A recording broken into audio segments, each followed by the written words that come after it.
on change d'église. On va passer à Saint-André-à-Libose, qui est une très grande église pour la Corse, qu'on appelle la cathédrale, parce qu'elle regroupe toute une piève, c'est-à-dire elle appartient à la piève en 9, je crois que c'est 9 villages du Broz, et elle domine, elle est à 900 mètres à peu près, à l'est. Et donc voilà, on va refaire un peu la même chose.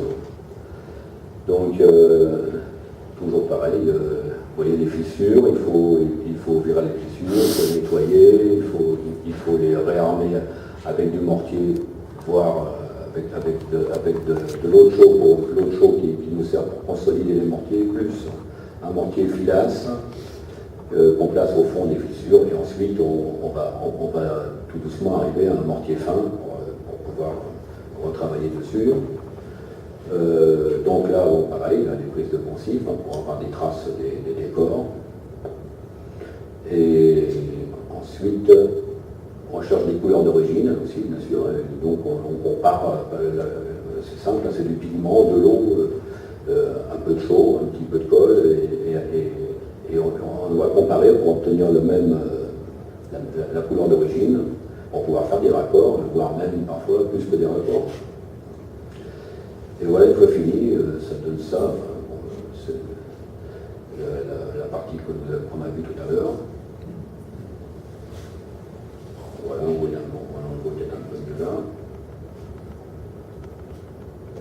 Alors ça, c'est un exemple de dégagement sur la même église, toujours. C'était un confessionnal. C'est assez rare, ça, mais bon, c'est là, il y avait une grille d'origine, probablement.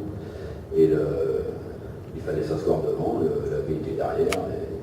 Et donc voilà, il y avait un faux marbre là, qui a été fait, d'ailleurs, par le peintre, le dernier qui a travaillé dans cette église.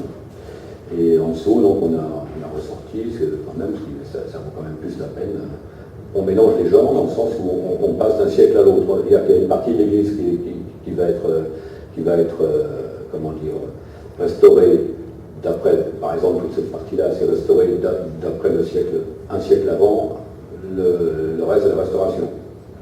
Puisque sinon, il y a beaucoup de lacunes. C'est-à-dire qu'à l'époque, la première époque, fin 17, début 18e, ils avaient tendance à faire surtout décorer les retables, les autels, les chaires, et mettre en valeur, et par contre laisser beaucoup de blanc, sinon sur le reste du bâtiment.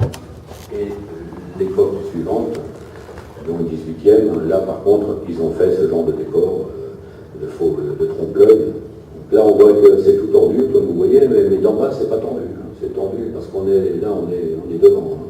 Donc c'est un trompe-l'œil qui fait que d'en bas, c'est correct. C'est corrigé, quoi. Un exemple de corniche.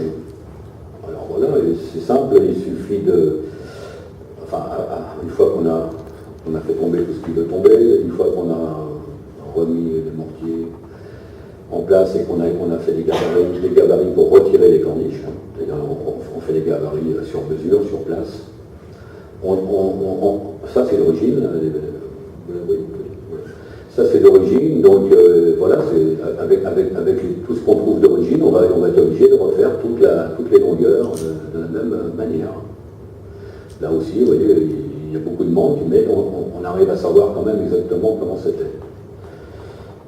Ça c'est les bas de murs qui avaient été cimentés, toujours à l'église, des bas de murs qui avaient été cimentés, donc il a fallu piocher les ciments, parce que le ciment conserve l'eau, ne respire pas. Donc l'eau automatiquement monte plus haut, c'est-à-dire que plus on met de ciment, plus l'eau monte comme un sucre posé dans l'eau. Donc déjà il y a un drainage qui a été fait à l'extérieur au niveau maçonnerie. Et ensuite on a remplacé les ciments par du mortier à la chaux. Et ensuite évidemment il faut raccorder les décors, il faut là en l'occurrence les décors au clochoir. Voilà, toujours le même résultat, vous voyez, avant, après. Quoi. Alors là, vous avez